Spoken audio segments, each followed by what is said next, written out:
Bonjour, bienvenue à tous à ce webinaire qui porte sur les changements climatiques et la résilience, perspectives et approches autochtones.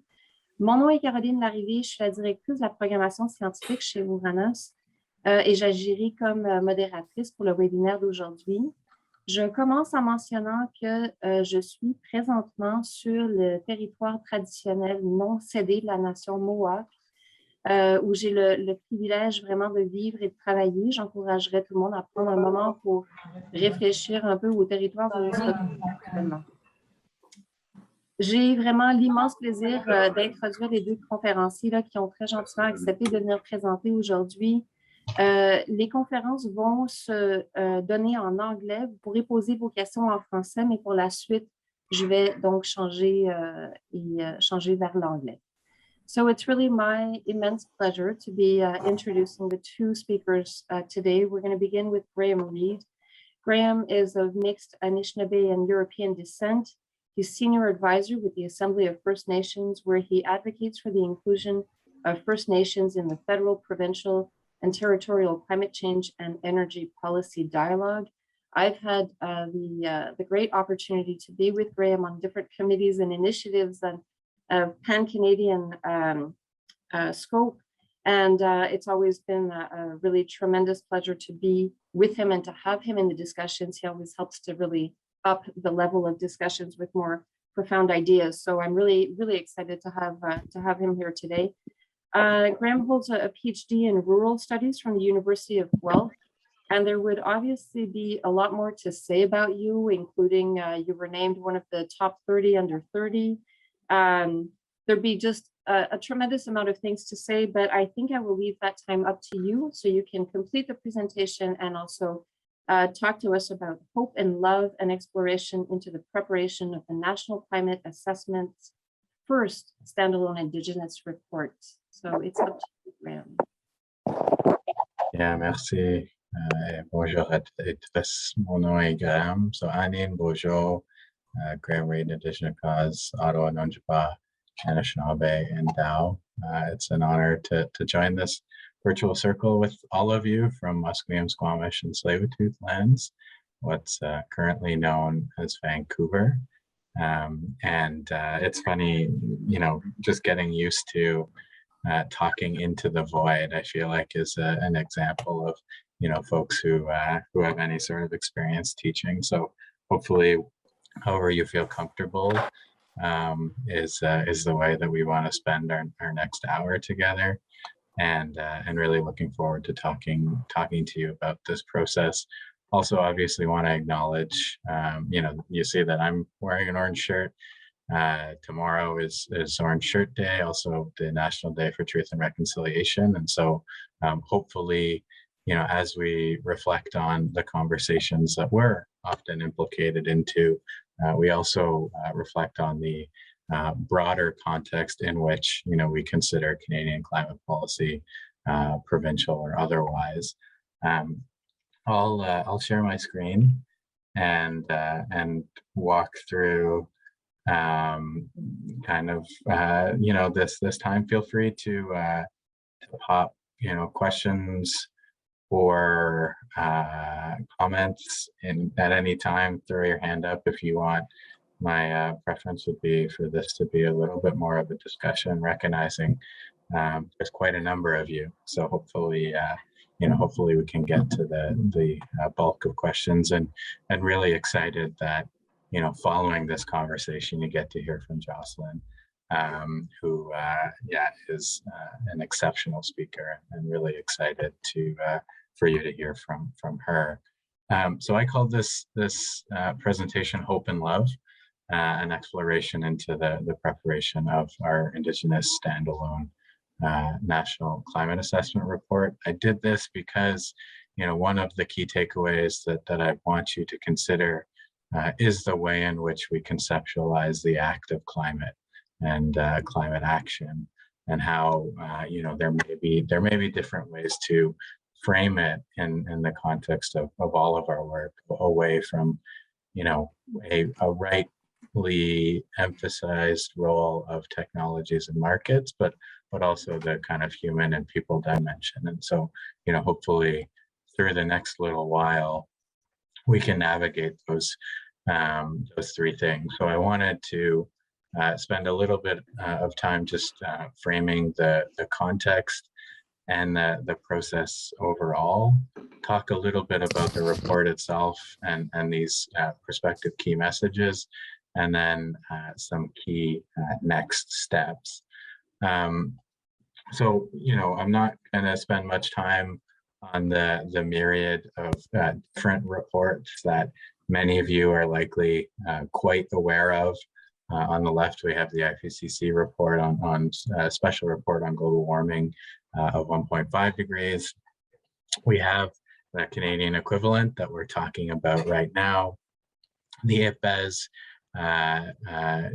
explanation of the role of climate change in driving biodiversity loss and the prospect of, 1 million species going extinct, and then the WMO report that basically said, we did see reductions at the start of COVID,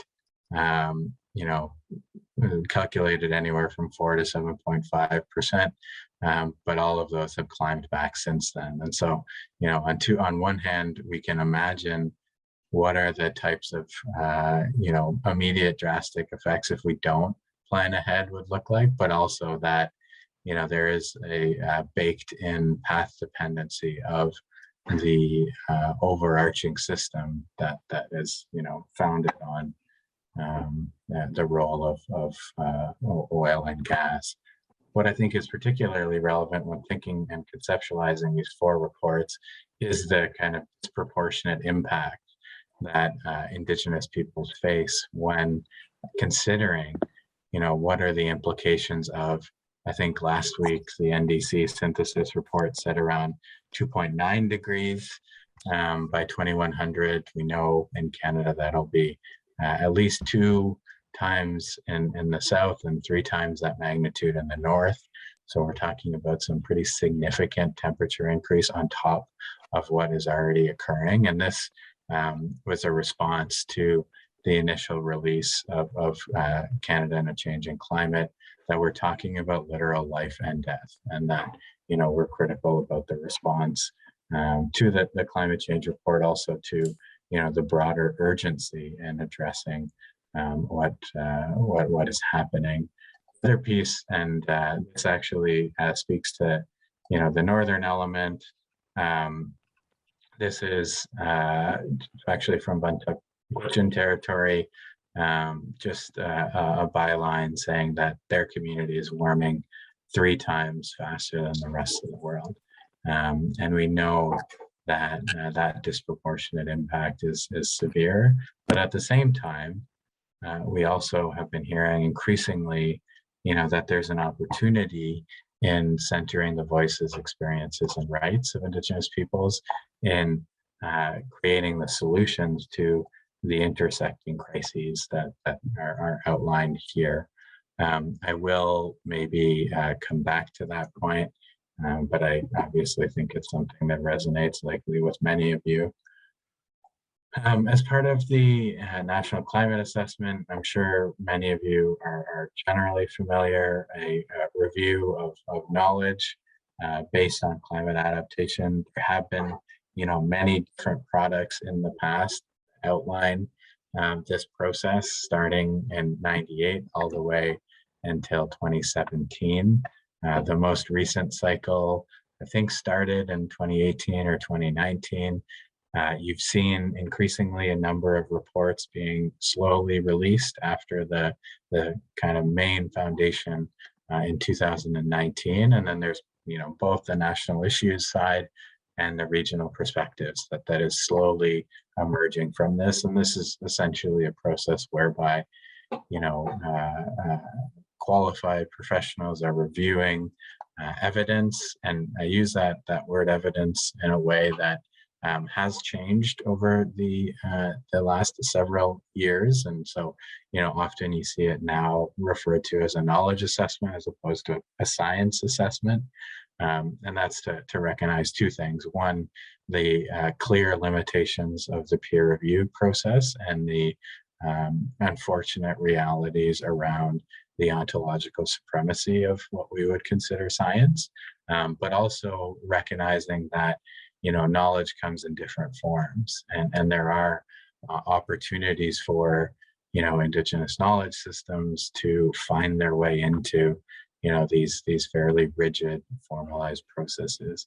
I'd say that progress at the international scale is a lot slower. And even though, increasingly we're seeing references to Indigenous knowledge within the IPCC reports, there was reference to their role in AR6 as working group, I guess, one's recent report about the role in mitigation and adaptation, but I wouldn't say necessarily that it's gotten to the point of, being able to interface diverse knowledge systems in a, holistic and mutually supportive way. So all that to say is that that's part of the shift that contributes to the overarching framing of the knowledge assessments itself. In terms of the process involved, again, some of you may know this. There are different steps: launching, planning, building the author team, assessing, reviewing, and then finalizing. In our circumstance, where in the assessing process, we've had our first draft, and I'll talk about how we got to that first draft, have author teams that help contribute to that. And then, hopefully over the course of the next little while, we'll be working on that final product and releasing for the reviews that I'll explain in an instant. So I guess a little bit of background of the Indigenous Resilience Report. I think previously it was known as the Indigenous Resilience Report. We are revisiting whether we want to frame it in the context of resilience for a variety of different reasons, but so I'm gonna just refer to it as the standalone Indigenous-led report. So early on within the National Climate Assessment, a group of us kind of recognized that there would be limitations if we were just trying to, plug Indigenous worldviews and knowledge into the variety of other chapters that are being considered.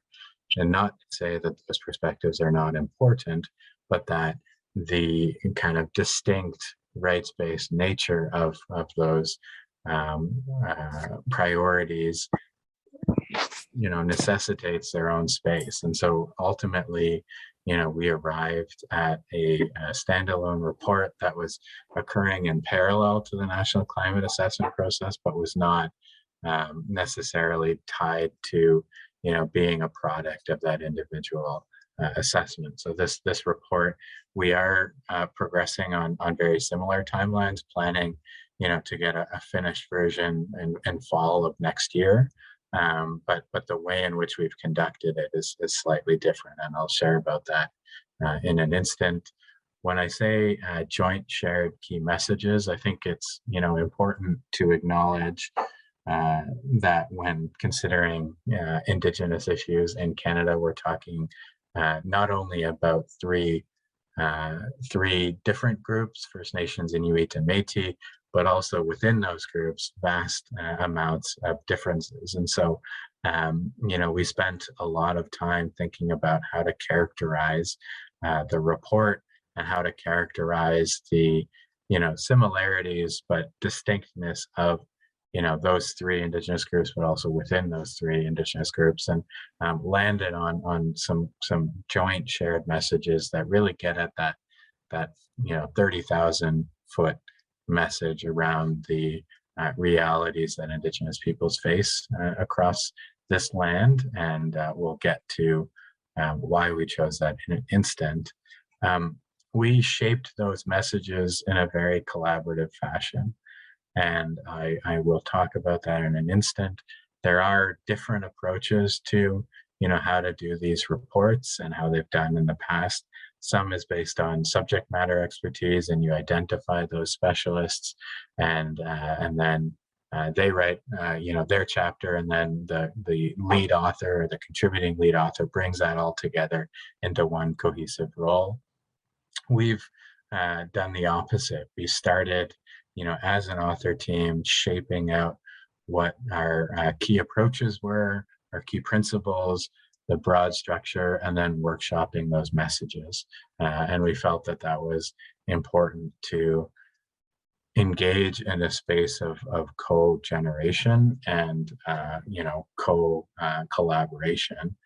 I will say, though, and this is probably a reality for many other groups as well, is that COVID has drastically impacted our process, both in the context of folks who are participating on the author team, as well as the question of representativeness, as well as the opportunity for a number of different face-to-face dialogues. And so unfortunately, we have navigated losing certain authors, gaining other authors, participating in different capacities, and as a result are actually planning an additional Indigenous-led review, where we have a list of kind of identified experts that will help fill in the potential gaps of the different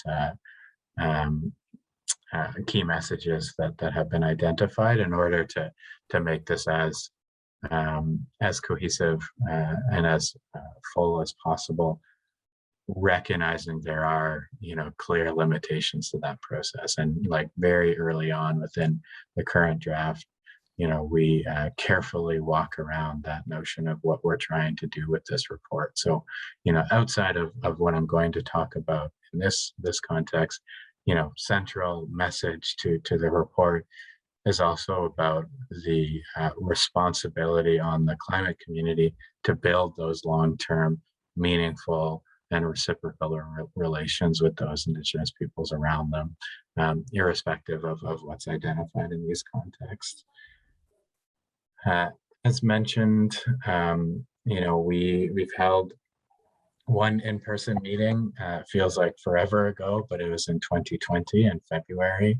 Had a wide variety of different voices that participated, including representation from Inuit Nunangat, also First Nations representation from across the country, as well as Métis representation. And so we probably have, at this point, about 12 folks that are consistently participating, ranging from the Deb McGregor's, which is First Nations scholar who writes about this stuff, to Ray Rubin, who is an Inuvialuit and is mayor of a hamlet who has firsthand experience of living on the land. And so we've tried as much as we can to have a spread of different authors that can speak to different pieces and work to advance it that way.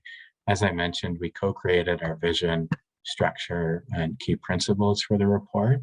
And since then have been doing regular Zoom meetings, writing assignments, check-ins, support with my coordinating lead author partner, Sherry Fox, and have been progressing well, but slowly, just as a result of the situation that we're currently experiencing and navigating. How we went about framing the key messages was, I think, important and slightly distinct, and tried really hard in this context to recognize the commonalities among the experiences of Indigenous peoples across the country, but at the same time acknowledge the unique background, history, and expression in each of our respective homelands. And part of that is, I think, a careful balance, and we're still navigating what that looks like in practice. But it's really, we see the report as a door opener for those future, more specific place-based solutions that need to be developed. We've identified a number of different themes, or cross-cutting themes, that are looking to integrate throughout the entire report itself, inclusive of gender and intersectionality, of the role of Indigenous languages and culture, as well as the connection to land, water, and ice, and trying to make sure that those messages and those themes find their ways throughout the entire report itself. The way in which we've approached highlighting the kind of specific instances of Indigenous climate leadership is through the use of case stories. And so we have a number of different case stories in each of our chapters, highlighting the expression of the message that we are looking to communicate. And I've tried to do that. We're also contemplating some form of video add-on, especially just with the authors, that can help articulate those things a little bit more. One of the central things that we've tried to do in the framing of these key messages is really try to confront the tendency for climate and I guess I'd say all conversations to essentially perpetuate different silos. And so this is just one example of one that's fairly common. And I alluded to the connection between climate and biodiversity in my opening slide, but there's this, I guess, tendency to see, for example, climate and biodiversity as separate. And the manifestation of that is that we are unable to develop co-solutions. I know, for example, that nature-based solutions are currently emerging as a way to do that. But ultimately what we're trying to do, with the report itself is really bring this kind of a lens-based approach to the conversation. How do we consider climate as a multiplier or a compounding factor that is really just a symptom of, root cause analyses of, what is causing imbalance within our lives and within our relationships with the land around us. And so when thinking about it through that lens, we can start to think about, what are the considerations for infrastructure? How is language a climate solution? How is self-determination and the upholding of our responsibilities to the land around us? How do we make the connection between, a healthy environment and healthy people? And I'm excited that Jocelyn might elaborate on that in a little bit. Also, the role of food security and what I have increasingly characterized as the kind of structural determinants of adaptation.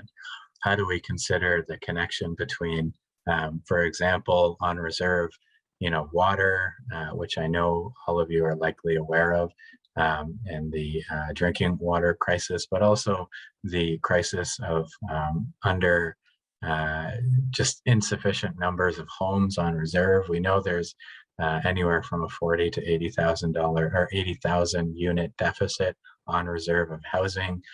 We know that there are impacts on basic and critical infrastructure that is a product of colonization and ongoing systemic underfunding. And how do we start to consider those as, really interconnected to building the adaptive capacity required to manage what will be the impacts of a 2-degree future, 2.7 or 2.9 degree future, which, we know that in a Canadian context, we're talking about anywhere from a 5 to an 8-degree future, depending where you are. And very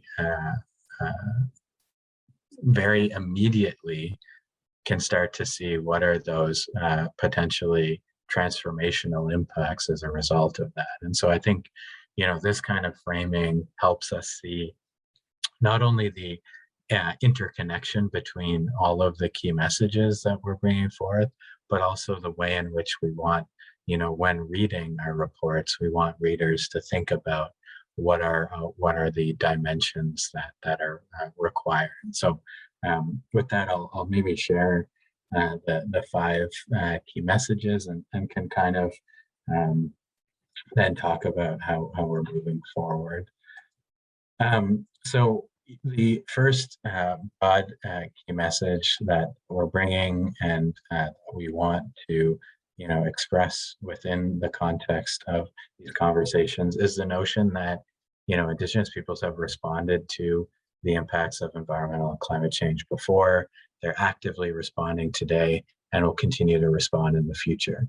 And that we flip the narrative away from the vulnerability-based lens of Indigenous peoples towards one that acknowledges the unique strengths that they bring to the solutions related to the climate crisis. Now, the first component of this is the acknowledgement that Indigenous peoples have been adapting to a changing climate for literally thousands of years.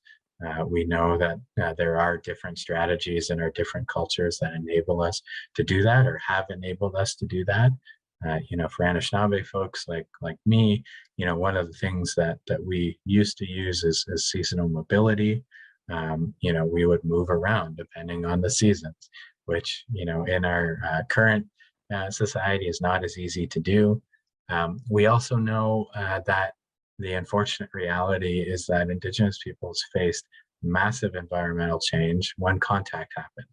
And when the, for example, expansion to the now what's called Western Canada brought massive amounts of environmental change for Indigenous peoples. There's a scholar, a Potawatomi scholar in the States, Kyle White, which many of you may be familiar with, who talks about it as colonial deja vu and characterizes the impacts that climate change is causing as that deja vu, as that essentially reopening of those wounds that we have experienced since the emergence of the Canadian state, that we're actively responding today.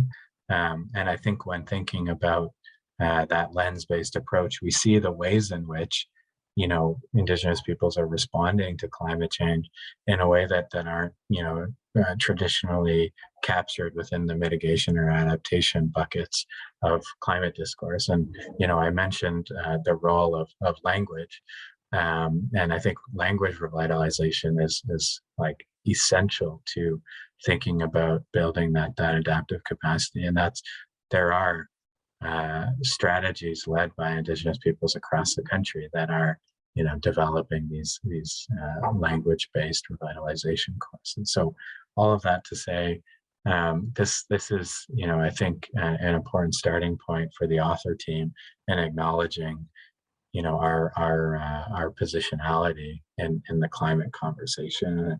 We have different subsections that speak to this and different examples of these different solutions that Indigenous peoples are bringing forth, but that's key message number one. Message number two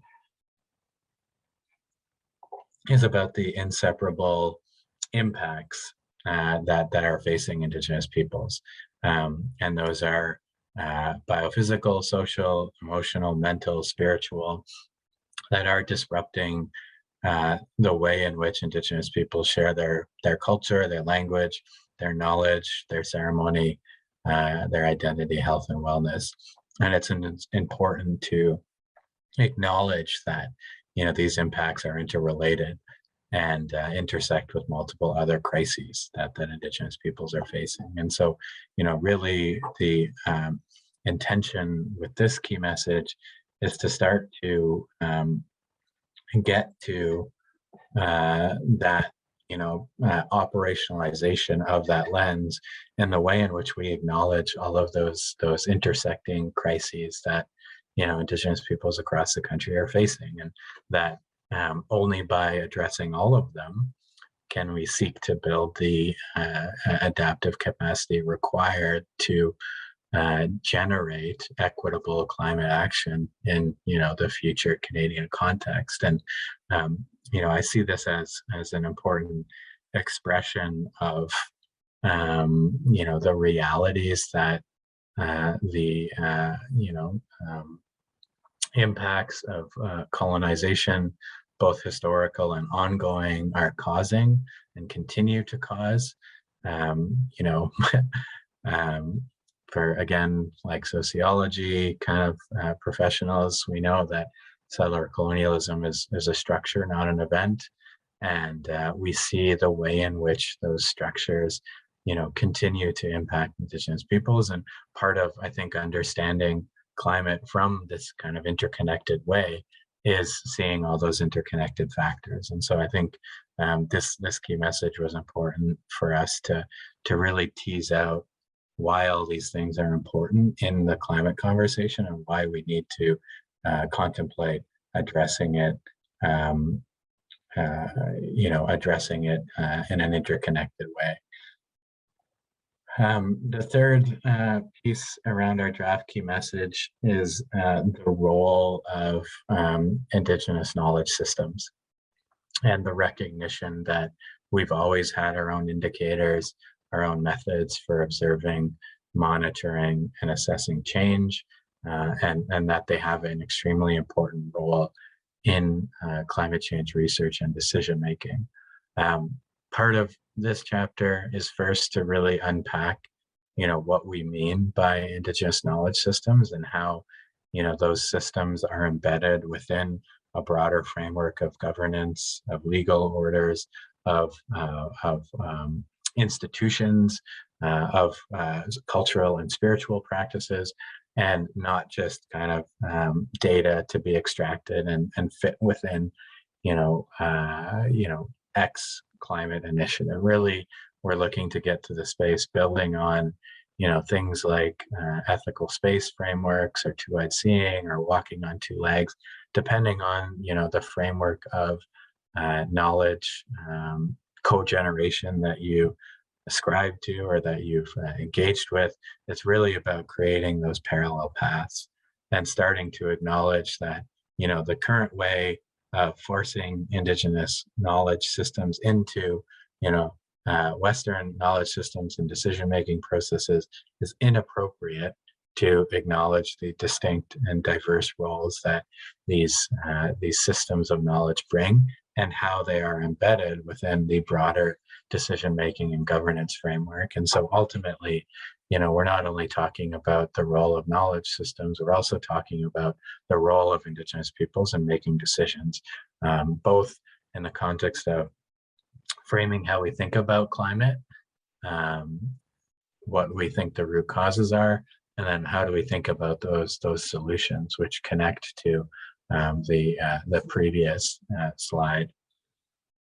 The fourth key message really focuses on two things, I would say. One, on the role of food and its role being at the heart of Indigenous cultures, both in the context of sovereignty, of security, of safety, and also its interconnections between water and energy. And so, you know, we on this key message are really trying to pull out that role of food, water, and energy sovereignty as foundational to the supporting of, you know, Indigenous peoples and their nations in the continuation of the expression of their identities. The second part of this key message really connects that that kind of foundation to the exercising of our own meaningful economies, and those that are based on, you know, reciprocal relationships with the land, water, ice, air around us that respect our knowledge and value system. And, you know, we've talked about this in a variety of different capacities, but, you know, tangible examples of those expressions are Indigenous guardian programs that are popping up across the country, Indigenous protected and conserved areas. We know there are many hunter support programs. And one of our authors, you know, really articulated the reality that, you know, harvesting at its core is about research. And we see the generations of research that, you know, Indigenous harvesters, hunters, and trappers have with the land in a way that, we don't get through measuring kind of specific areas. And so really valuing that and valuing, those as foundations to the exercise of our cultural identities was important in the element of this one. And then the last one is the role of governance. And not only in the context of how it impacts our effect to govern, how we adapt our governance structures, but also how we participate meaningfully within, climate governance writ large. And that's inclusive of, the interconnection between, what we would conventionally call climate policy, but also as it pertains to, environmental policy and decisions of, environmental significance, big projects, et cetera. And so this is really, getting to that space of self-determination and acknowledgement of Indigenous nationhood, within the auspices of, national climate governance. I saw a few of just chats about this materials. Yeah, definitely can circulate it to everybody, noting it's just very draft and that, it may change. So if you could not, share it around, that would be ideal. I also know I'm talking relatively quickly, so I apologize for that. Just wanted to leave time for questions. So, based on those 5 key messages, obviously we still have a decent amount of work to do to kind of further crystallize and finalize. Our plan is to have our first draft into review by the end of fiscal. We're going to have an Indigenous designer put it all together. It will be hosted on the Canada Changing Climate website, but it may look a little bit differently. And acknowledging the ongoing question of representativeness, which is oddly specific when it comes to Indigenous issues, but not as much in other issues. But we will include Indigenous-led review to respond to these specific areas and reflect these regional differences. And wherever possible, we may hopefully hold a face-to-face meeting. I will say I didn't necessarily touch on the aspects of hope and love, mostly because I didn't have time to put the different principles that we've identified as foundational to, the preparation of the report that we've identified. But in both contexts, I feel, one thing is again, we don't seem to connect, often the climate conversations to, in this circumstance, the teachings, the grandfather teachings or other actions related to, restoring that reciprocal relationship with the land around us, nor do we often when interacting or engaging in these discussions too frequently, we really see hope at the end. And for both of those circumstances, like we're trying to balance the reality of what is baked in with the assurance that our folks will be able to continue their thousands of years of experiences in adapting and continue to do that in a good way. So hopefully that was useful. Miigwech to all of you. I didn't say, but both of these pictures came from our family cottage in the Kawarthas in Mississauga and Anishinabe territory. But I put these because I think, when thinking about hope and love, part of being able to act is really grounding ourselves in those relations around us. And so for me, this is part of that expression with all of you. So Chimigwech, merci à tous. Happy to take any questions.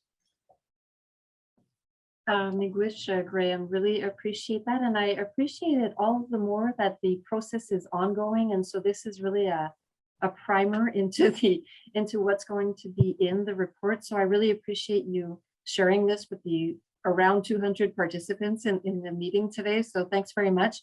And I appreciate also that you're willing to share the material. So just for the participants or audience members, just to understand that this is an ongoing process. It will be published. There will be a lot of information. There will be a lot of promoting this chapter once it does come out. So just to kind of keep that in mind as you refer back to the presentation. So you provided us with a lot of information, and I would really encourage people to ask questions if they have any, and maybe just to get the ball rolling. What you can do, first of all, is you can either use the hand that I'll try to find, or just write your name in the chat and I'll call upon you. Donc, n'hésitez pas, si vous voulez poser une question, de juste écrire votre nom dans le chat, puis je vous donnerai la possibilité de poser la question. So I'll just give people maybe a few seconds to see if anybody wants to ask a question, but maybe I can get the ball rolling. And maybe just one, you talked about a lot of things, and there are a lot of questions that came to mind, but maybe the one on elaborating on the importance of language. I think it's really important indeed when we think about this. If we can't name things, it's hard to discuss them, and it's hard to find solutions to them or to identify problems properly. But could you maybe elaborate a bit on that, on how important it is? Yeah, and I appreciate that question. And I'm glad that Jocelyn was following, because I think she'll be able to also speak to it. But, you know, I think there's two elements that I think are important, like not only in the concrete expression of, you know, what's around you and the acknowledgement of, you know, that sort of knowledge system, but more, I think, deeply, like the way in which, in my mind, language unlocks, you know, different ways of thinking about the world. In Anishinabe, it's 70 to 80% verb based, and which is very different from you know, English, and even the act of you know, learning and engaging in that language enables you to start thinking in a different way. And through that thinking in a different way, I think we also start to think about the entire problem in a different way. And so when you know, really building out the capacities of, you know, individuals and communities to develop their own solutions, we, you know, have been prioritizing the kind of centrality of their own knowledge systems, and language is an important window into that. And so, yeah, maybe I'll stop there, but that's generally what I was trying to frame out. Okay, thanks. Michel has the question, or his hand up. Yeah, thanks. I know I asked the question to Caroline as being part of, when you talk about the First Nation have the knowledge and the unique strength to deal with the climate crisis, does it mean that you don't know if the First Nation as a person in according to the ASTM, CSA, or NRC meeting group or something like that? Do you know if someone is still board of those kind of committee? I'm not pretty sure So my question is. Referring to like being part of ongoing committees that deal with climate change. Yeah. So either from the Standards Association, from the National Research Center, etc. Yeah, good question. I mean, I know a couple of years ago, the Standards Council was starting on a standard for Indigenous community-based monitoring, but I don't know exactly where that's going, to be quite honest. And similarly, like, I don't know about the NRC and the way in which they're navigating these things. I will say, though, a useful document that has been, developed with involvement of Indigenous peoples and knowledge holders is the Climate Science 2050 report by the federal government. Some of you may have participated in that process, but there's a lot of language in there about self-determination and kind of Indigenous data sovereignty that really helps to kind of, I think, open up the space for, these conversations that would get to, creating that institutional space for, First Nations to participate in decision-making tables. Okay, so I will give you an email with Caroline according to this, and maybe I can join you for this kind of meeting, next meeting from ESTM or GSA. So, because I'm part of this. Yeah, it sounds good. Okay, thanks. So I have a question from Marie Saint-Arnaud. Yeah. Do you want to ask your question? Yeah, for sure. So like on the First Nation side, we have Sarah Morales, Norma Cassie, Danica Littlechild, Jesse Pop, Deb McGregor, and right now Dee Lewis, and then a few different folks that have been participating in the process. So like I said, like it's tough to have like a very clear regional representation. I know we had AFNQL SDI who has participated in the past as well in our conversations. And from an Inuit perspective, we have representation from all 4 of the Inuit Nunangat regions. And from an AT perspective, I think we have about 3 or 4 authors in total. And so I guess, cumulatively, it's around 12 or 14 people right now. And then, part of our process in that Indigenous peer review is to identify where those specific areas that could benefit from, additional levels of expertise, and we'll target those folks to get, additional information. But recognizing that we're not trying to do everything with a 40,000 word report. Okay, thank you. Do you have people from Institut de développement durable des Premières Nations Québec-Labrador? Oui. Okay, thank you. Thank you for your work. No, ça marche bien, merci. Yeah, and it's also important to recognize that this is the first time that the assessment process has actually included a chapter. So we may not cover everything. We have trouble covering everything and having good regional representation in the general assessment as a whole. So I can imagine that the Indigenous chapter has the same challenges. Yeah, exactly.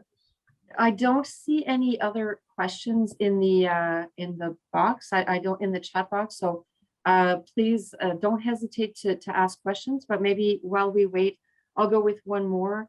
You did talk about climate change as a compounding factor, an aggravating factor for many other issues, and it really suggests that we do need to be looking a bit more closely at the root causes of things. It really goes, I think that's what I captured from the message at the very least. But did you want to, we tend to look at climate change as a problem for which we want to address some specific actions.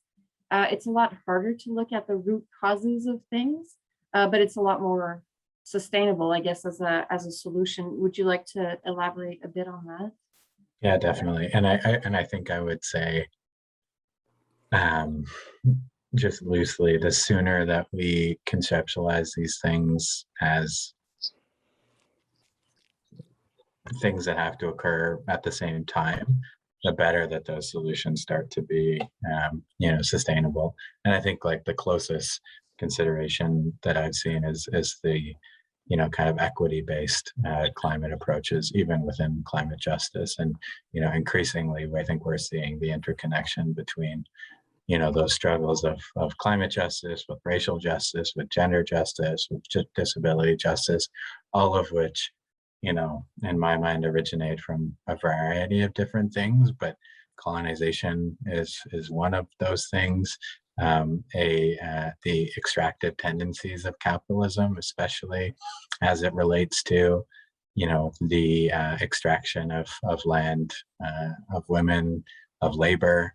And so really, you know, I see the importance of addressing those things as simultaneous, like inequity, obviously. I think there was a report by the special rapporteur on extreme poverty a year ago or a year and a half ago, which essentially said that, you know, we're risking the potential for climate apartheid if we do not start to consider the interconnectedness of the impacts of climate change with, you know, justice and inequality. And what that triggers in my mind is, you know, it's that kind of common discourse around we're all in the you know, the same boat, or we're all in the same storm and not the same boat, or however they frame it. But it really, you know, I think the climate movement has suffered from, and I don't think this is necessarily a bad thing. I think like now we're in a place where we can start to see that over specialization has actually created an unwillingness to engage in and see other solutions, social justice oriented, that are actually interconnected to one another's.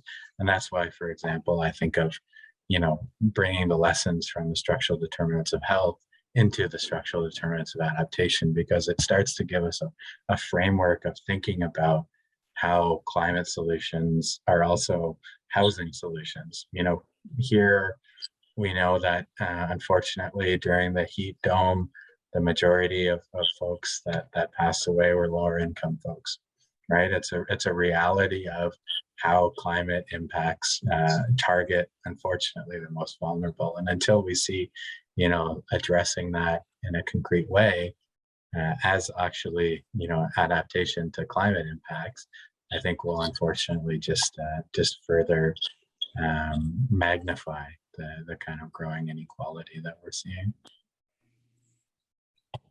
That ties into the key message number 2, I think, of the importance of really looking at all of these dimensions, social and social, among others, but in the way that we think about adaptation to climate change, or climate change just generally.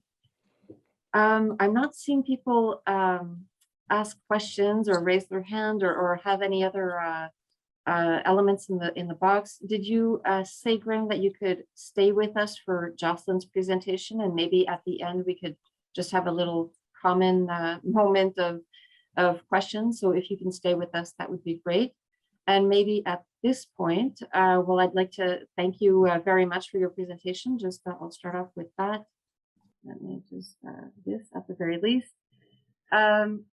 So thank you very much. And Jocelyn, I will invite you to put your camera on. Hello, Jocelyn. Thank you for joining us this afternoon. We're really excited to have you as a speaker. So I'll just present you briefly. Jocelyn Jo Spratt Dakalama is a member of the Wolf Clan of Northwestern Canada's Champagne and Aishihik First Nation. And I'm sorry if I mispronounced that, so I'll let you correct me. Jocelyn is an Indigenous scientist, artist, entrepreneur. She works to help shape tomorrow's policies by blending yesterday's ancestral lessons with today's systematic knowledge. She uses her experience as a trained microbiologist, hydrologist, and policy analyst, along with her cultural foundations, to explore resilient approaches to challenges such as climate change, societal well-being, and prosperity. Jocelyn is the Indigenous Knowledge Research Chair at the Yukon University, already something quite original, and I'm really anxious to hear you talk to us a bit more about that. And you do a lot of work, namely with youth, working on climate change. And so we'll let you talk to us and entertain us with that, and we'll come back for questions. Thank you, Jocelyn. Gracias, Carolyn, and Dante, everyone. ING, Dakalama Uye, Kwanlinenje, Ogunda Iche, My name is Jocelyn Jostrak, or Dakalama, which means white spot mother.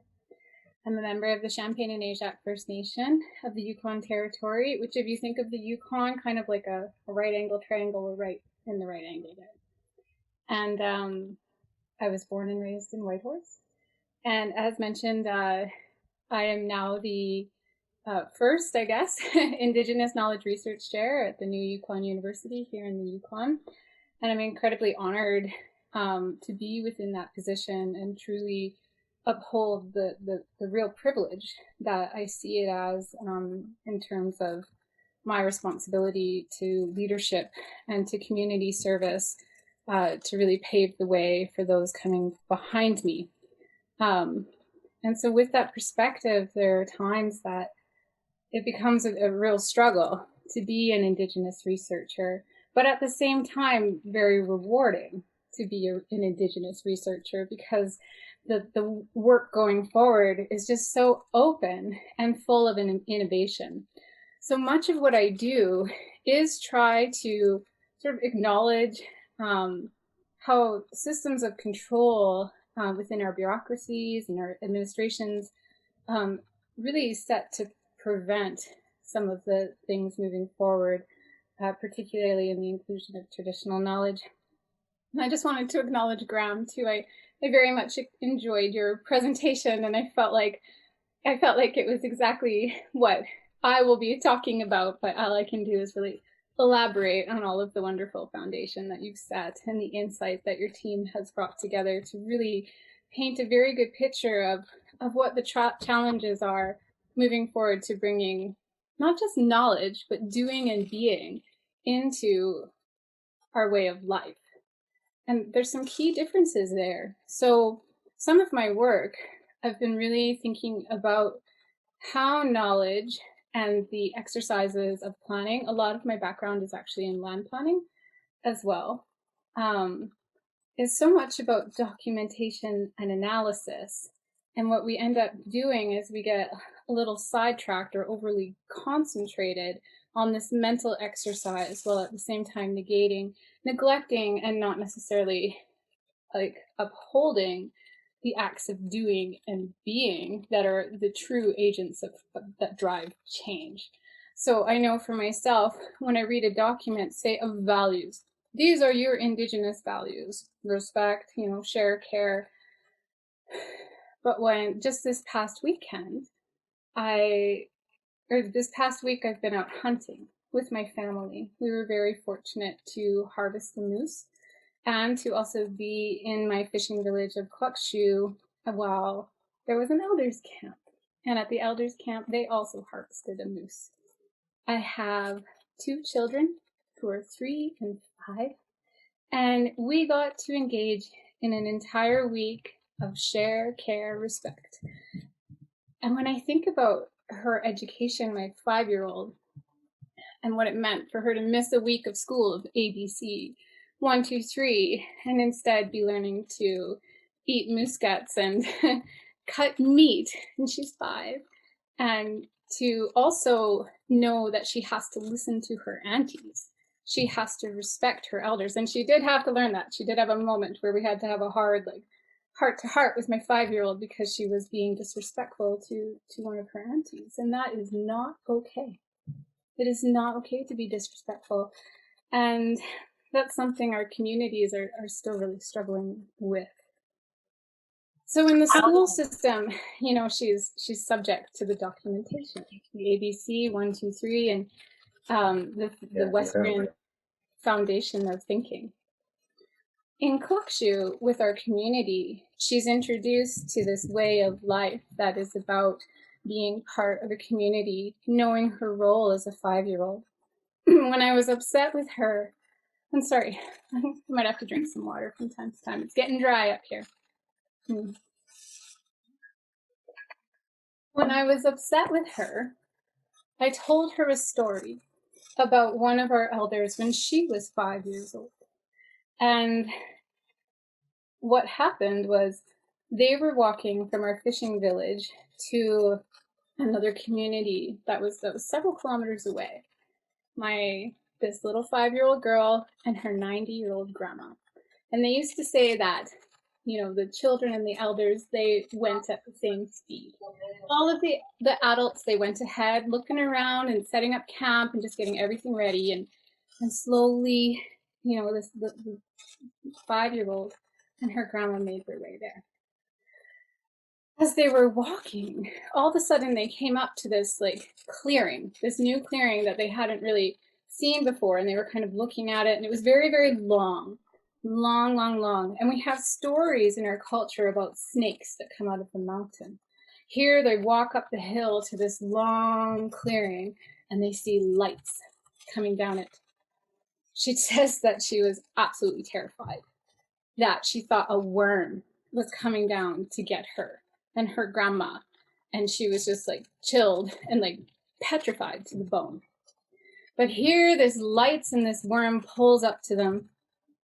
And of course, a door opens and 2 men get out.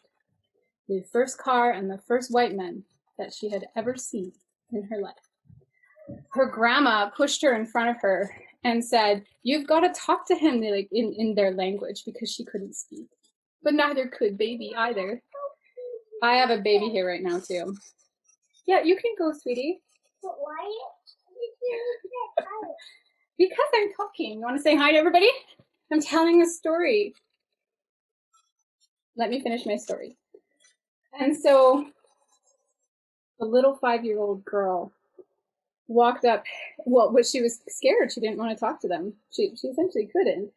And so the men, they kind of just sort of shook their heads and ended up going on their way. After my girl had her temper tantrum to her auntie, not this one 5-year-old, that's the story that I told her. And I said, would you be able to talk to those men? Would you be able to take care of, like, I just listed one of her grandmas who's quite elderly. And she said, no. And I was like, well, you know, the more time that we spend here and the more that you learn and the stronger you get, then you would be able to, or your children will be able to take care of me. Intergenerational knowledge transfer, that's what that is. Because it's setting this expectation that we are not responsible for this one life. There is a continuity of lives that have led us to where we are, and that we are responsible to lead for the next generation. In the Yukon, we are privileged to have the most self-governing nation agreements within Canada. We have 11, I think, of the 23. There could be more now. Self-governing agreements. And we owe that to our leaders that really got organized in the 1970s. Are you going to make it, sweetie? Why don't you go up? You got to go pee? Multitasking. You are going to have to excuse me for 2 minutes. Apologies. I am off to Dawson today, and my little baby is coming with me. We are going for the Yukon First Nations Climate Action Fellowship that I work with, and they are hosting their first reconnection space. I'm hesitant to talk too much about it because it is very much their vision and something for them to own. And I haven't looked through if any of them are online here, but it is an amazing vision that they have set where they are working towards the understanding that reconnection is climate action. The youth that I work with through my role at the university are between the ages of 23, I think, and 30. And they're all from different nations within the Yukon. We've been working together since January, and it has been one of the most rewarding, it has been the most rewarding and meaningful work that I have ever done in my life.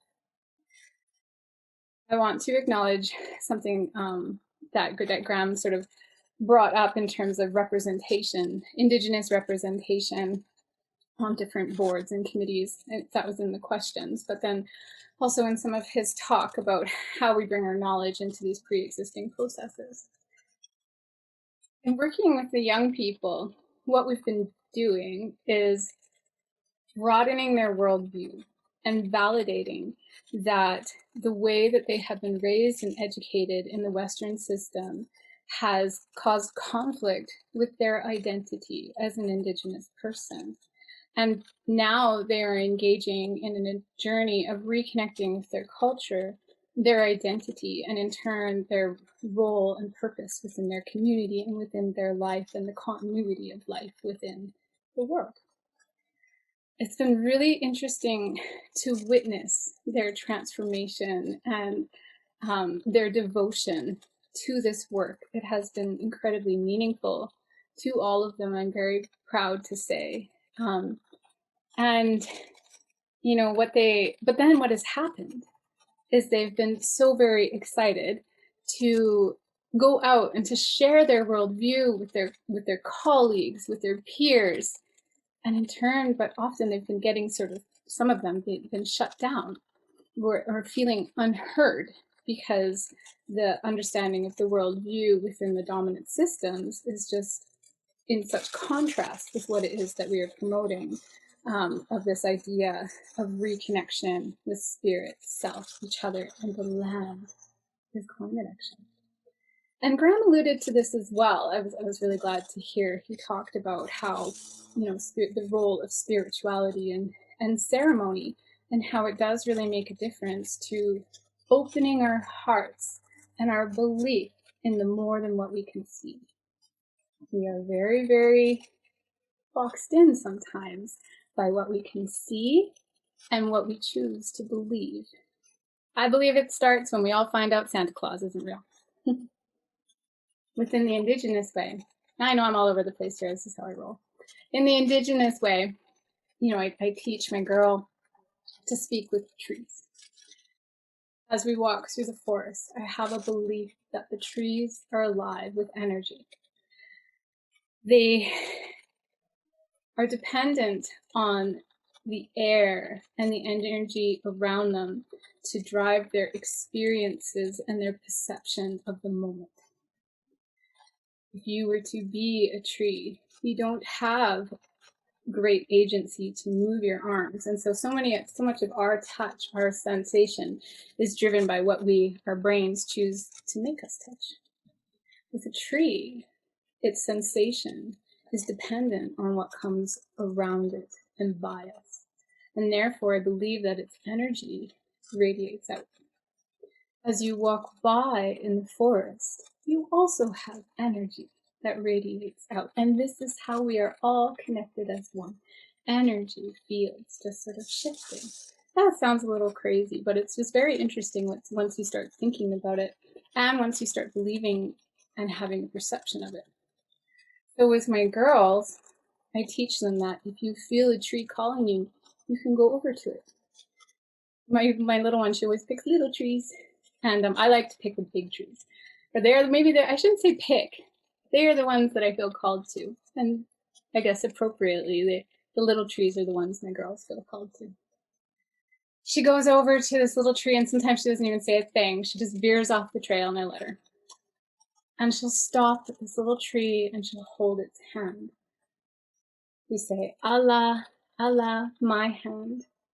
To tree, to la, tree hand, a branch. She takes Tula and her in love, and she breathes. Breathes in from the tree, and then she breathes out, and the tree breathes in. And she just takes these moments to be still and to be one with the little tree that called her. I like to do that too now, but of course I had to reclaim that ability and that belief. And I redid that through my work with storytelling, and language. And so Graeme talked about this as well, about how connecting to the language helps to expand your worldview and your understanding of the world around you. And much of it is belief. So much of what we have to work on is better allowing some of that belief and good intention and positive energy. in the stories, one of the teachings is that your thoughts have power. Your words are medicine. What you think and what you say impacts what will happen. In one story, a man was thinking very negatively or wanting to hurt people who were coming. And in the story, there was like lasers that shot out of his head at the people that he was wanting to hurt. So his thoughts, like, were that powerful. When we think negatively, it festers within our body and it radiates out to those around us. So the teachings are that you have to be incredibly mindful and responsible for your thoughts and the words that you share with other people, because there are repercussions. Those are teachings that we don't have within the Western culture. So one of the other places where I spend a lot of time thinking is about anxiety. So our young people in particular really struggle with anxiety. And I do not believe that our education systems or the dominant culture has given them the tools for mindfulness, for presence. And as adults, we struggle with this as well. Presence is such an important thing. And just being grateful for the moment, for the day, you know, and just doing away with ideas of entitlement, ownership, you know, those can sort of create perceptions of control. And that's really what it all comes down to. There is a need to relinquish control. So in much of my work and much of the spaces and events that I organize now, I have a no agenda approach. It freaks some people out. Some people are just like, what do you mean? No agenda. It's like, no agenda. We have objectives. We invite the right people. We make sure we have meals. That's the only agenda. It's like meals. And we always start with ceremony, grounding. We start with a sharing circle. And we share why we are here and ask others how they feel about that. We bring in storytelling, language, song, the land, creativity, knowledge, data, and just different sort of pieces to stimulate the conversation to allow it to evolve. And often what I find on Zoom calls is it takes like a good 2 hours of sharing. And in the last half hour, what happens is we get down to what really matters. You know, so we'll spend the whole hour and a half talking about like the superficial things, So the data, you know, the standard sort of problems around an issue. For example, like our highways are all going to crumble here. So we'll talk about that we don't have resources, that we know they're going to wash out this often. But as we deepen that conversation, it gets down to the point that a significant portion of our community is hungry and food insecure. So while in terms of food security within the Yukon, we need to be addressing it now. It's not something that, and it's only going to get worse. Sweetie, why don't you? There, you can watch another writer. I'm using TV. I don't actually do that very often. Where am I at here? I've only been talking for 15 minutes. That makes me feel more comfortable. No agenda approach, I'm telling you. So, yeah, the no agenda. It just really what ends up happening is it creates this wonderful opportunity for Indigenous knowledge and Indigenous space.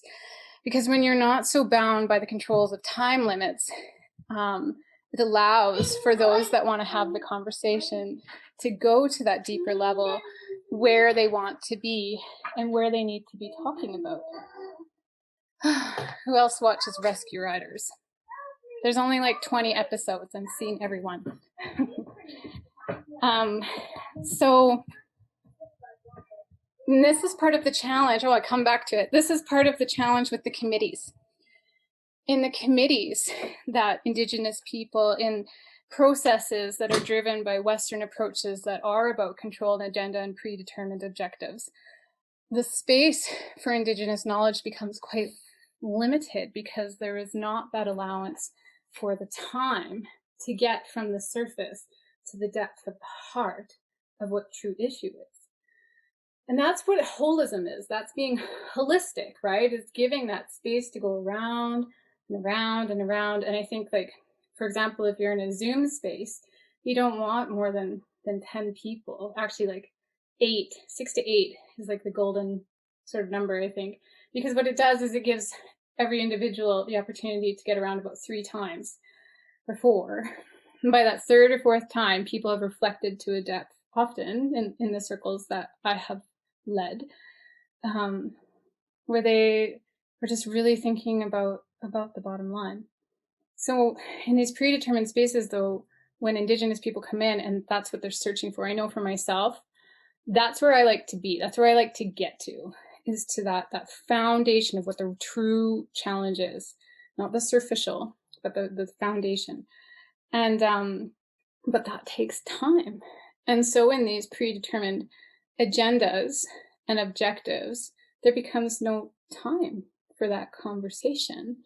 And what I end up feeling like is I have to fight to validate the approach and the knowledge that I'm willing to offer and contribute, but there's a misunderstanding of how the knowledge and what I'm sharing is relevant because it does not fit predetermined objectives. And often where I'm speaking from is a place of heart and spirituality, which does not have space within, those spaces that are mentally and physically dominated.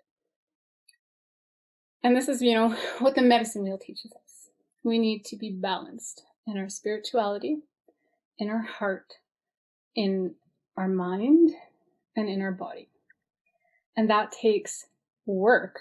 And in this dominant culture of the mental, we all have a deep journey of reconnection with heart and spirit, emotional competency, belief, forgiveness with ourselves, and just loving ourselves and understanding that we live in a challenging world that is where many, many individuals are not having a good day.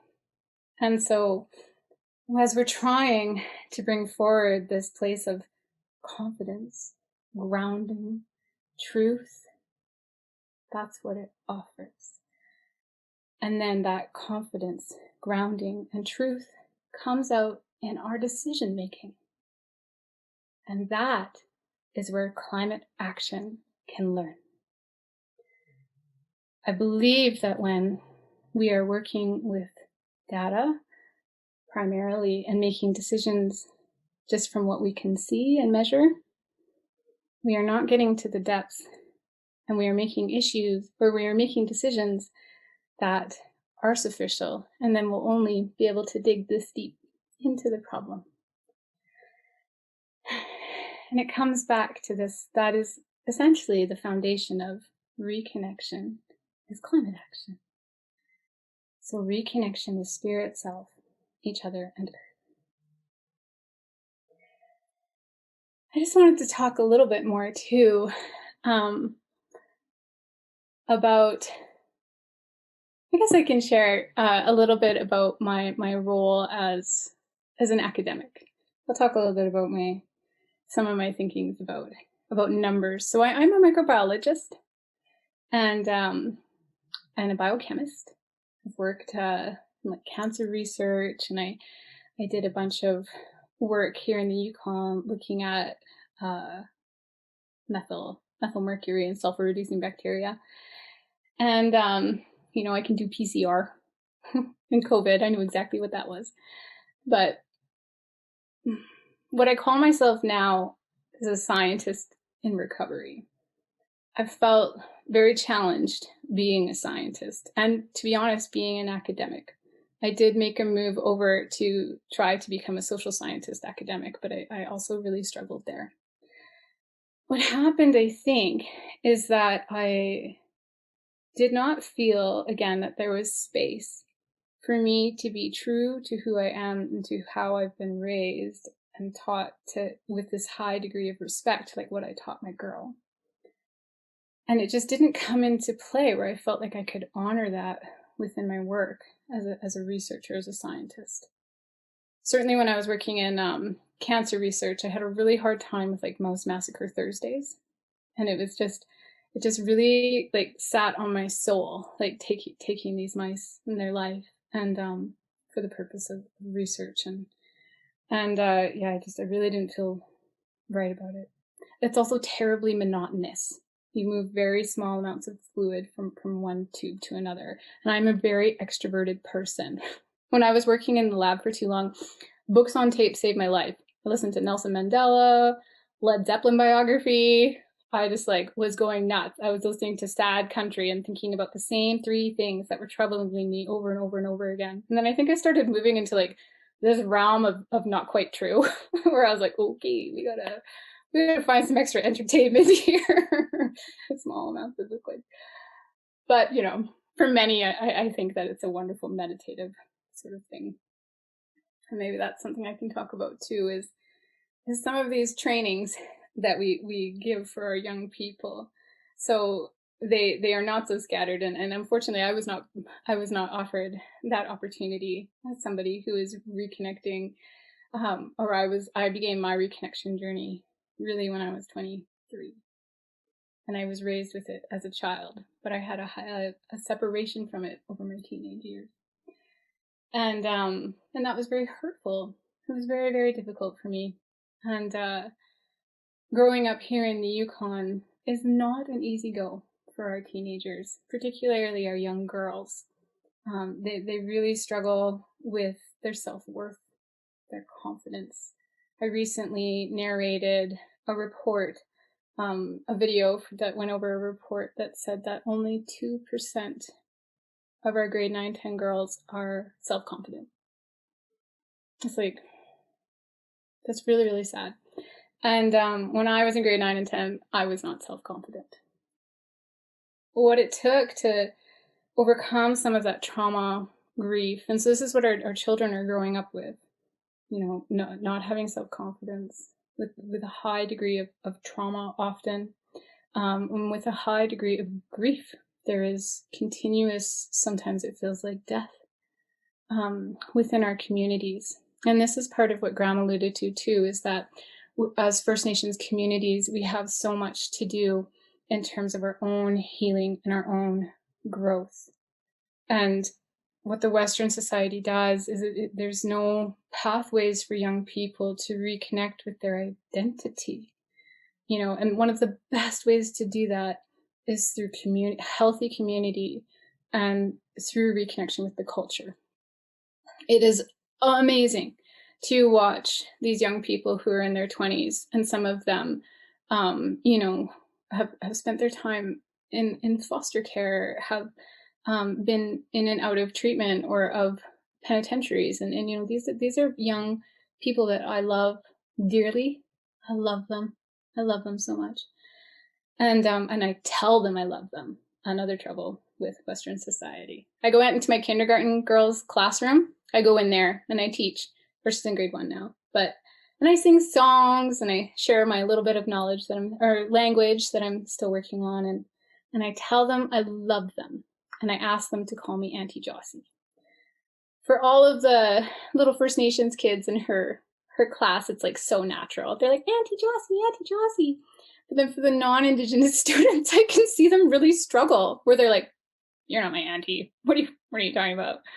And it's really interesting to witness that little worldview. But I must tell you that whenever I went into their classroom during the big COVID year last year, I got hugs from everybody. And I gave them hugs because nobody else was in that school.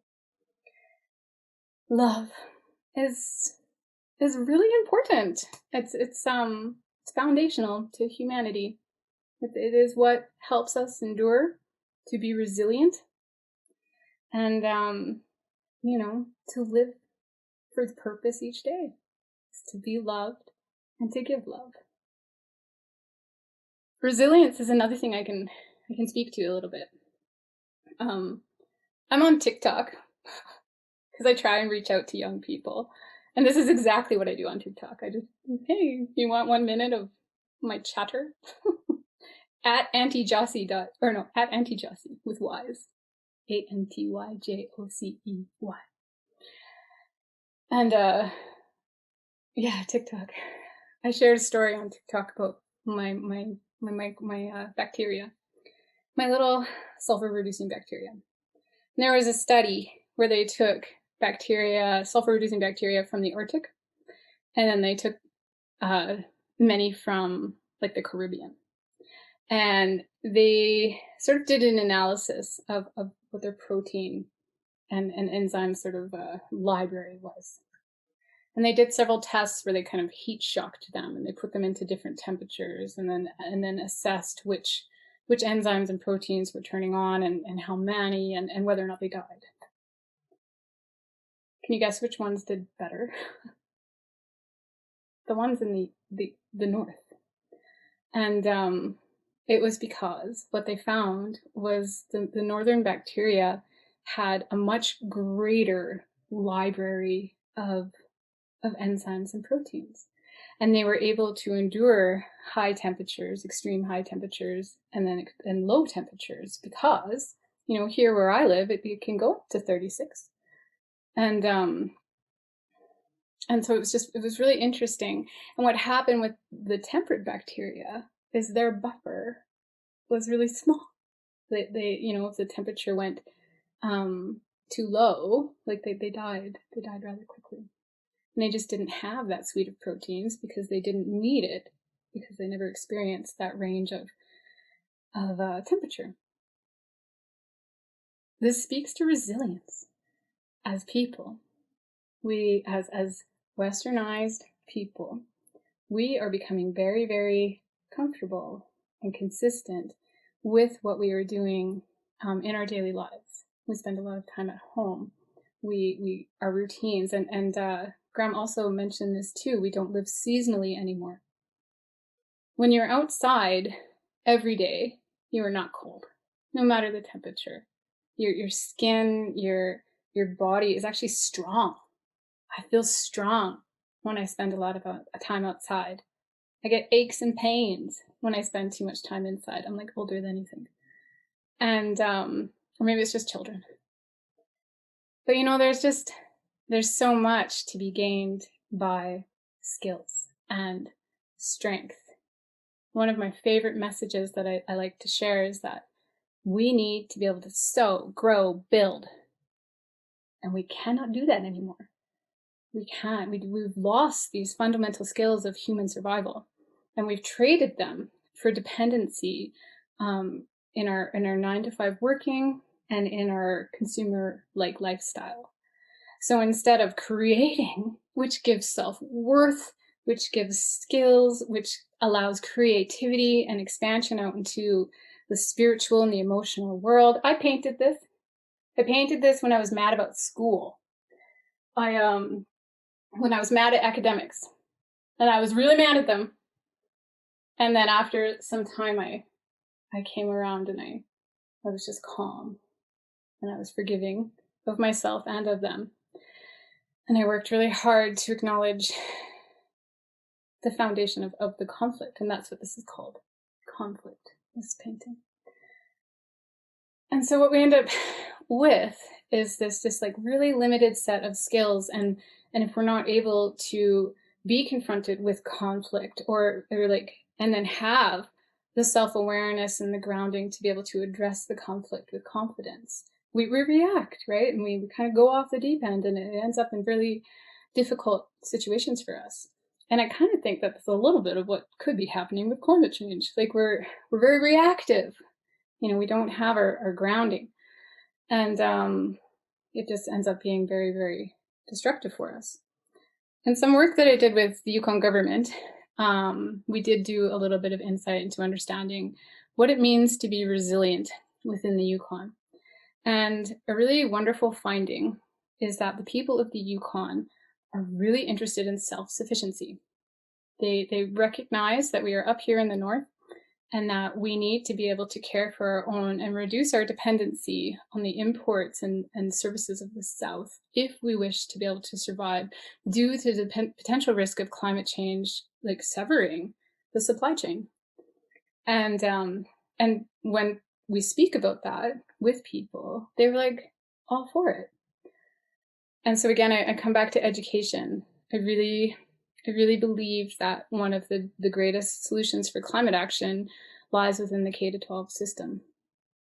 That's what we need to change first and foremost. And that is long-term thinking, right? When we're as adults, when we're doing the work and we're trying to, create more immediate or short-term change through our planning and through our processes, it creates short-term small change. But if we're really wanting to create like a culture shift, then it does have to start with how we are training our young people. And this is a place that Indigenous knowledge comes in again. When you're 13 years old, what they used to do, or upon your first moon, you would beat a bonnet, a beautiful bonnet. They said they look like princesses. And it would cover like your eyes to here, so you could only really look down and forward. And they would remove you from the rest of the community, and you would sit, and your aunties and your grandmas and your mom would bring you food and would sit with you, and you would just so. Some stories for up to a year, which is amazing to believe, or for a month. And then after that period of isolation was done, the young woman would emerge as a woman, and they would host a huge feast potluck, and she would give away everything she created while she was in her isolation, and everybody would celebrate her entry into womanhood. It's a really beautiful tradition of self-worth, and also of like diligence and focus and mindfulness and meditation. I think it would be really difficult for all of us today to create that level of focus. But then the women, they carried that throughout their life. That became foundational to who they were as a person. And then with that, they had great perseverance and endurance. In resilience, the other thing that was really interesting here in the Yukon, we have a population of 25% of Indigenous people. The rest are non-Indigenous. And there's a real hunger and interest in the knowledge that is coming out of our self-governments and the approaches. So we are, as self-governing nations here, we are not underneath the Indian Act. We have our own governments where we have, an education department, a lands department, a health and wellness department. We have a chief and council, and then we are very, very fortunate, and I'm very grateful to say we have like large places of intact like land that we still care for and steward. With that, this high degree of autonomy, and to throw some more academic kind of words at you, but Graeme also talked about why rights is so important to the climate change dialogue.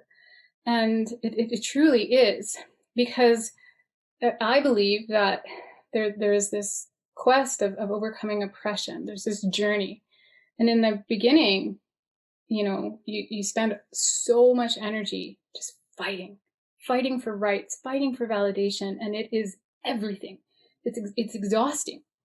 And I still am, when I find myself in those spaces where I'm like, why am I having to prove what I'm saying? Like, it's very difficult and tiring. And I actually am making active moves now to remove myself from some of those spaces, because I just find so much more, joy and hope in the work that I do that is Indigenous led and Indigenous dominated, where it is all about doing, believing, moving forward, and creating and innovating. It's just like, ah.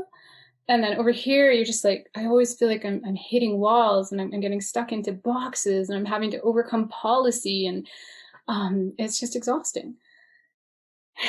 So that, to me, that's one of the real advantages of Indigenous-led initiatives, is that they are actively trying to dismantle and break down these walls and boxes that are holding us in place, controlling us. I'm getting radical now because I'm almost done, I guess. But, you know, there's just so much to consider there. And so with this point of rights, as self-determining nations, and we have had our governments now for 25 years, what has happened is we've implemented Western frameworks of governance, hierarchy, the Westminster system, right? So we have our chief and council, but we have a GA as well, General Assembly, in my nation, which is all of the citizens, and they are to direct the chief and council. But then within the chief and council, they sit at the top of departments and department heads and the hierarchy. That system is not serving our communities very well. It is creating the same elements of divide, inefficiency, and dysfunction that is experienced by the government of Yukon and government of Canada, where it just becomes very challenging to get anything done. And much of the work is document and paper-based. And so we recognize this, we recognize it. And now many of the nations, they're looking at ways that we can recreate how we govern ourselves, and also really change, like, I think we're working towards where we really change what work looks like. And that's huge too. This is critical. I talked about K to 12, but the other really critical piece, I believe, is 9 to 5, sit down at your computer working. It is unhealthy for us as individuals. It is unhealthy for our relationships around us. And like the grind culture of go, go, go is detrimental to our well-being.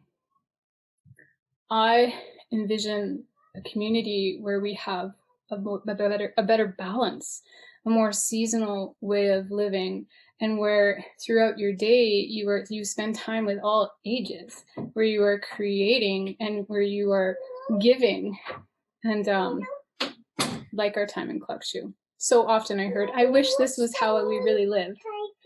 Daniel Tiger now. I like Daniel Tiger. What's Daniel allergic to? Peaches. Anyway, I do think that is where we get to. So I threw a lot at you. And maybe what I could do really quickly actually is I'll sing you a little song before I go. Can I sing a song to them? Which song should I sing? Should I sing a ukulele song? Or should I just sing a voice song? Voice song, okay. This is a song that I heard while I was in a sauna last spring. I was sitting in that sauna all by myself, and I had been doing a lot of reading our stories and just really connecting and being cold and connected with the land. And when that happens, it really opens you to Kiran Cow, to the spirits around us. So as I sat in that sauna, I just listened, and I could hear.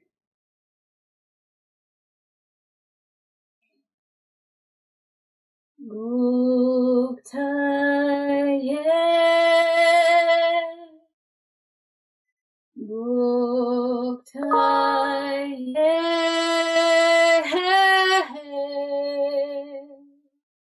ho he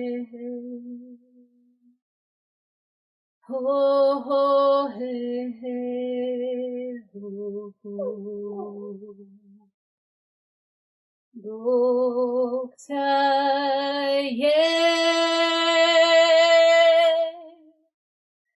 Doktaye,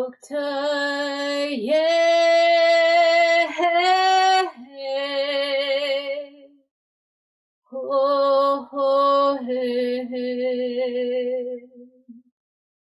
ho ho he, ho ho. Oh, oh,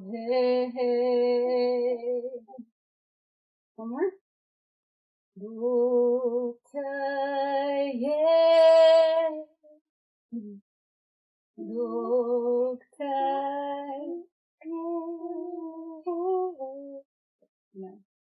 Oh, hey, hey. Oh, hey, hey. Oh, goodness teach, goodness teach. Goodness teach everyone for your time and for listening and for your understanding. Thank you, Jocelyn. Thank you very much for taking the time to come and meet with us. Let me just do a bit of a reaction here. Thanks very much. It's been really interesting, and I had the real privilege of hearing you last spring. I was really impressed, and I thought, oh, I have to make sure that other people hear her as well. So thanks very much for taking the time. I do want to be respectful of the fact that your daughter has been patiently waiting for you, but I would like to take the time to maybe go for a few questions. And I just saw that in the chat, Emily McDougall is among the participants here. So just to say hello, and has kindly shared some links to work that you've been on. You touched on several themes that I'd love to go further into detail with you. I will invite people to ask questions if they have any.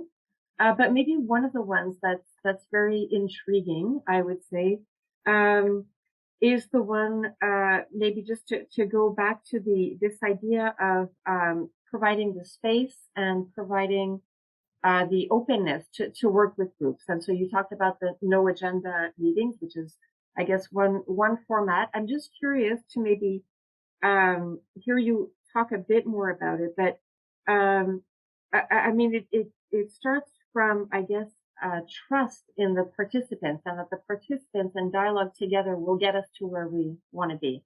But I'm just curious to know, have you done, I know that you've done several of these, but have you done it with like mixed groups? Does it work every time? Does it, just out of curiosity, how is it received when people, apart from the initial shock? Yes, I'm proud to say I think many people find it very refreshing, rather than the typical like question and answer sort of approach to something like research or engagement. Here, can you sit on this chair? This is a big chair, huh? Look at my earrings. I'll get you some other stuff.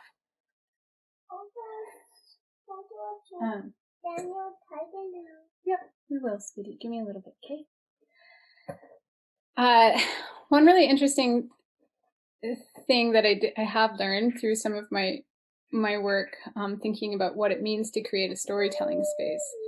And what they shared there is that it requires stories, but also like the language, land, and laughter.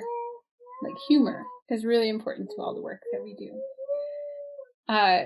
My greatest experience in doing this with different folks from different backgrounds is in my work with Yukon government, where we worked on the climate risk assessment. And then so we did a series of engagements online with different groups, and that is the one where it took 2 hours. It took 2 hours of going around in these groups of different people, but I'm very proud to say that the feedback, and I hope like the risk assessment's not finalized yet, but the outcome of the risk assessment, I think, really benefited from that type of heart-centered approach. Okay, thanks very much. I don't know if there are any questions from the audience. The other element you touched upon just very quickly that was really interesting is this idea of conflict and being able to resolve conflict, because climate change inevitably brings about conflict between sectors, regions, groups, and whatnot. So we're kind of always dealing with conflict. So I found it really interesting that you touched upon that, and that there are ways. One of the I don't know where I'm going with my question, but I just found it really interesting that a lot of what it is you're talking about is also in trying to overcome conflict or deal with it or go kind of, deal with it or cope through it. I'm not sure what the term I'm looking for is, but there's really something there about how we're always trying to bring people together to have a common understanding, to go kind of in the same direction and whatnot. I wondered if you just want to elaborate a bit on that. Yeah, on conflict. Even just something I heard this morning actually is with great change, like always arises conflict. And those that are not ready for change. All I can really think about is that, I'm a person, I really like to think about parallels through life lessons, through, oh, Ellie. Okay, let's go. Oh, goodness. But through life lessons, like I gave the story about my microbiology, and I always like to see the teachings wherever I can find them. Oh, can you put Daniel Tiger on for her? Awesome. Recruitment. And so the best thing I can think about is those that are struggling to recover from addictions. And how much conflict that creates within a family, with relationships, and then even within a person's life. And so and addictions often rise, right? We know now from hurt and from trauma and from somebody just being so disconnected from themselves that their little light is burning very low. In the world here, we're going to be running into different nations that, we've got to be thinking about how bright their light is and how thriving or struggling their society is, and the degree of oppression that they are recovering and healing from. So it becomes a state of like a healing journey. And as I said, in the Indigenous ways, like it teaches us the whole culture is about healing and about confidence and wholeness. That's the point of the culture. And so as you come closer to it, you come to this place of greater confidence. And then from that, I believe that conflict becomes easier because you're able to speak with your whole self. And, so that is what we in the earth need to work towards. Lofty goals. Essential, though. Well, thanks very much, Jocelyn. I don't see any other questions arising. I'd like to take the time to thank you and Graeme. Thanks very much. You've definitely provided us with a really interesting introduction to Indigenous perspectives and approaches, and I really, truly appreciate it.